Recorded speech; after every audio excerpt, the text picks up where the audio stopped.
Welcome to another instalment of our Coffee with Counsel series. My name is Benjamin Dredge, Managing Partner and Head of our Corporate and Commercial Division here at CG Professional. This morning I'm going to briefly talk to you about statutory books. I'll be honest, it's not the most exciting topic, but it is something which can often catch a lot of business owners out. What are statutory books? What do they look like? Everything's filed at Companies House, just download it. Those are all common responses that we get when we ask the question, who holds your statutory books? It's all too common for startups, SMEs and even large businesses not to appreciate the importance or even the relevance of statutory books. We know who holds the shares, so why do we need to keep a register? I've every sympathy with that view.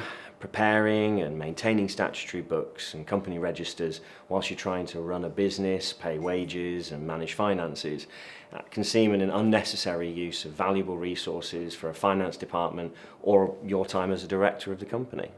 That said, such detailed information is essential and may be required in a number of instances, such as challenging and validating share ownership, completing share transfers, dealing with inheritance of shares, securing investment and, crucially, the sale of the business itself, and even if you were to have an investigation during liquidation or other insolvency proceedings. It can be costly and time-consuming to recreate registers, and it can hold up a transaction at the worst possible moment. Even worse than that, I've seen first-hand issues regarding share capital which put the saleability of the company at risk due to information which would have been obvious had statutory books and had been regularly maintained and reviewed. Every company that is incorporated in the UK is legally required to maintain a number of statutory company registers.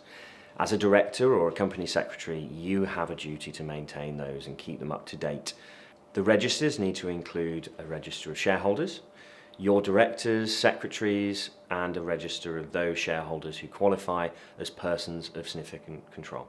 The reason these registers are relevant is because they provide a historical and current record of a company's ownership and all the persons responsible for controlling the business itself. Any changes to information kept in a company's statutory registers must be updated immediately as something has changed to ensure the accuracy on any given day. Whilst almost all information within the registers is reported on an annual confirmation statement, previously called an annual return, and it's disclosed in a central public register at Companies House, the confirmation statement simply provides a snapshot of the company's details on one particular day of the year. For example, companies do not have to report share transfers until the confirmation statement is due for that particular year. Therefore, certain details on public record may not always provide an accurate reflection of a company's current position.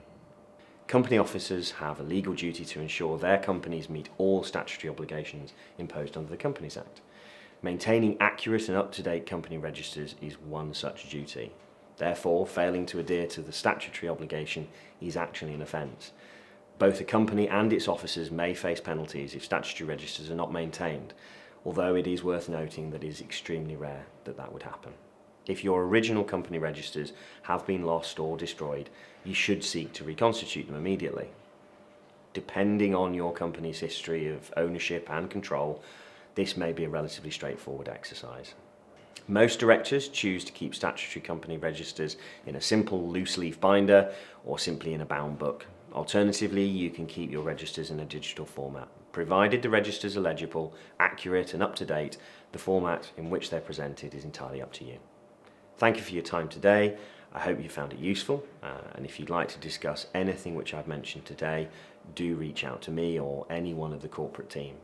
As is always the case at CG, we're happy to have a chat, no charge and no obligation.